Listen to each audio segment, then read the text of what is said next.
दुर्दैवी अशा घटनेसंदर्भात आज आम्ही पोलीस स्टेशनमध्ये एडिशनल सीपी आणि डीसीपींच्या बरोबर चर्चा केली।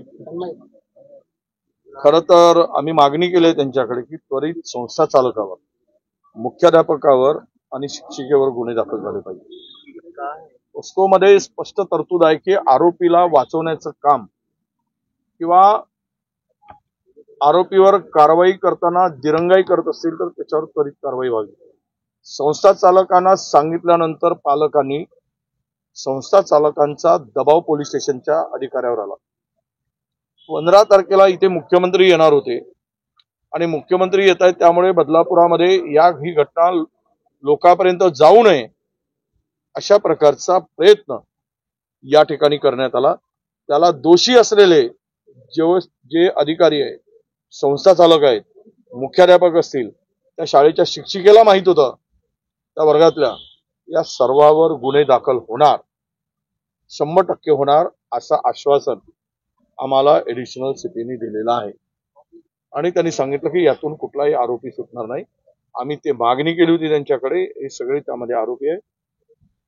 घटना 12 तारखेला एका मुलीवर होती, 13 तारखेला एका मुलीवर होती, अशी दुर्दैवी घटना होती आणि त्या बालिकेच्या आजोबाला सगळं माहीत झाल्यानंतर त्या पालकांना त्यांनी बोलावून घेतलं। ते पालक दुसरीकडे नोकरी करत होते एका मुलीची आणि त्यामध्ये ज्यावेळेस तक्रार किंवा ही माहिती घेऊन गेल्यानंतर संस्थेच्या लोकांनी आमच्या शाळेत अशी घटना घडणारच नाही, घडूच शकत नाही अशा प्रकारची स्टेटमेंट केलं आणि त्यांना हुसकावून लावलं आणि त्यांना हेही सांगितलं की होऊ शकते शाळेच्या बाहेर झालं असेल, सायकल चालवताना झालं असेल, अशी त्यांच्या अशा प्रकारचं स्टेटमेंट आणि त्यांना सांगून त्यांना परत पाठवण्याचं काम झालं।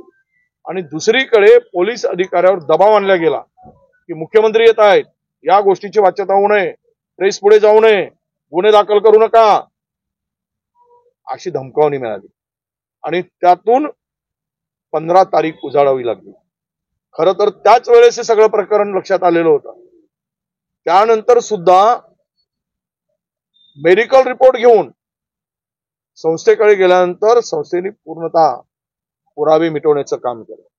सीसीटीव्ही कॅमेऱ्यातून तेवढा फुटेज काढून टाकलाय। पुरावे नष्ट करणं हा सुद्धा आरोपींना मदत करण्याचा प्रकार आहे, त्यामुळे ते सुद्धा गुन्हे पात्र आहेत, ते सुद्धा गुन्हेगार आहेत आणि अशा सर्व परिस्थितीची माहिती घेतल्यानंतर यावर कारवाई व्हावी, यातून कोणी सुटू नये अशी आम्ही मागणी केली आणि त्यामध्ये त्या सर्व वरिष्ठ अधिकाऱ्यांनी खरं तर हे सर्व आता हायकोर्टाच्या मॉनिटरिंग मध्ये ही सगळी इन्व्हेस्टिगेशन आता चाललेलं आहे। त्यामध्ये SIT स्थापन केली, उज्ज्वल निकमला नेमलं गेलं। आता ते उज्ज्वल निकम म्हणजे पूर्ण वेळ भाजप कार्यकर्ता, पार्ट टाइम वकिली करतायत, कारण भाजपचे प्रवक्ते झालेत, केवळ उमेदवारच नव्हते, ते भाजपचे प्रवक्ते पण आता आहेत। तर ते भाजपची बाजू मांडतील की भाजपच्या विचाराच्या संस्थेची बाजू प्रामाणिक मांडतील, हे येणारा काळ सांगेल। आम्ही त्याला विरोध केलेला आहे, पण हे सर्व सुनावणी आता जी होईल ती पूर्णतः सगळ्यांच्या पुढे होणार आहे। याच्यामध्ये कोणालाही आरोपीला वाचवण्याचा जो प्रयत्न करेल त्याला आम्ही सोडणार नाही आणि आम्ही प्रशासनाला, पोलीस विभागाला कारवाईसाठी भाग पाडू हा इशारा आम्ही दिला आणि त्यांनी सुद्धा या सर्वावर कारवाई करू हे आम्हाला आश्वस्त केलेलं आहे। आता आम्ही बघतो, 2 दिवस वाट बघू। जर ती कारवाई तातडीनं झाली नाही आणि यांच्यावर गुन्हे दाखल झाले नाही तर आम्हाला पुन्हा न्यायासाठी कुणाचं दार ठोठावायचं असेल तर त्या दाराला आम्ही दार ठोठावणार नाही, तर दाराला लाथ मारायची ताकद आम्ही निर्माण करू।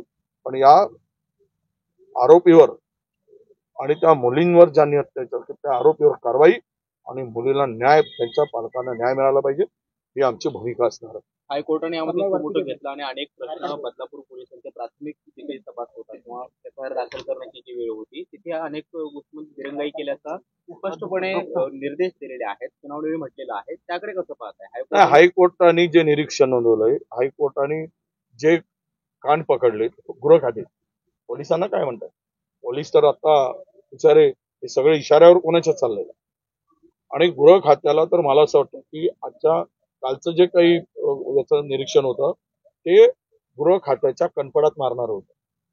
जर या सरकारला थोडी तरी लाज असेल, कालचं निरीक्षण म्हणजे सरकारला चपराक होती आणि शासर म्हणून त्या खुर्ची उभवताना तुम्हाला मुख्यमंत्री म्हणून उपमुख्यमंत्री म्हणून तुम्ही याची जबाबदारी घेऊन ती खुर्ची सोडावी इथपर्यंत त्यांचं निरीक्षण आहे.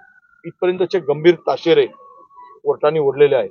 पण बेशरमकी असेल आणि सत्तेची खुर्चीमध्ये जर रस असेल, प्रेम असेल, कुणावर काही झालं तरी खुर्ची प्रेम जर त्यांना अति असेल तर मग ते मात्र कारवाई करणार नाही. पण मला वाटतं की नैतिकता नीतिमत्ता असणाऱ्या जर थोडी जरी असेल नैतिकता आणि नीतिमत्ता, तर काल जे कोर्टाचं निरीक्षण आहे हायकोर्टाचं ते लक्षात घेऊन मुख्यमंत्र्यांनी उपमुख्यमंत्र्यांनी राजीनामा देऊन बाहेर पडावं, तर यांची इज्जत इब्रत वाचेल. तर काही उभाटाचे पण त्याच्यामध्ये कमिटीमध्ये आहेत, त्यांच्यावरती पण कारवाई व्हायला पाहिजे. अरे इथे कुठे जात पात धर्मपंथ आलाय? गुन्हेगार तो गुन्हेगार, त्याला कसलं जात आली आणि पंथ आला आणि कुठला पक्ष आला, त्याला तो पक्ष यायचा विषय नाही. जे दोषी आहेत त्यांच्यावर कारवाई झाली पाहिजे. तो कोणी असेल, कोणी तोपछान असेल, सर्वोच्च कुठल्याही पदावर बसला असेल. तुम्ही मनामध्ये पाहिलं, तुम्ही एका सर्वोच्च न्यायालयाच्या चीफ जस्टिसच्या संदर्भात काय हे झालं होतं आणि त्यांना पायउतार व्हावं लागलं होतं. अशा किती घटना आहे. आणि महाराष्ट्र तर आता खड्ड्यात घातलाय. कायदा सुव्यवस्था शिल्लकच राहिली नाही, कायद्याचा धाकच राहिला नाही, म्हणून रोज घटना होत आहेत. या ठाणे जिल्ह्यामध्ये मागच्या 7 महिन्यामध्ये 57% क्राईम वाढलाय. 57%. का वाढला? कशामुळे वाढला? कोणाच्या आशीर्वादामुळे क्राईम वाढतोय?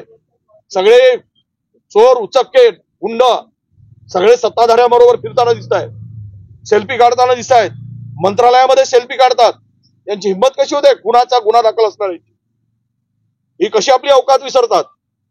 हे स्पष्ट आहे की यांचा आशीर्वाद आहे आणि हे राज्य आता क्राईम कॅपिटल होत आहे. इकडे उद्योग, बेरोजगाराला काम नाही, उद्योग चाललेत गुजरातला आणि गुजरातचा ड्रग महाराष्ट्रात येतोय.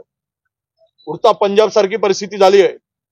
हे सर्व जे चाललंय, क्राईम वाढत चाललाय आणि विशेष करून ठाणे जिल्हा महाराष्ट्राचा नंबर 2 वर आलाय क्राईम मध्ये, गुन्हेगारीमध्ये, ड्रग्स मध्ये, महिलावरील बालिकेवरील अत्याचारामध्ये. आता तुम्ही 8 दिवसाची घटना पाहिली, अकोल्यात झाली, नागपुरात झाली, नाशिकमध्ये घटना घडते. हे सगळं कशाचं लक्षण आहे?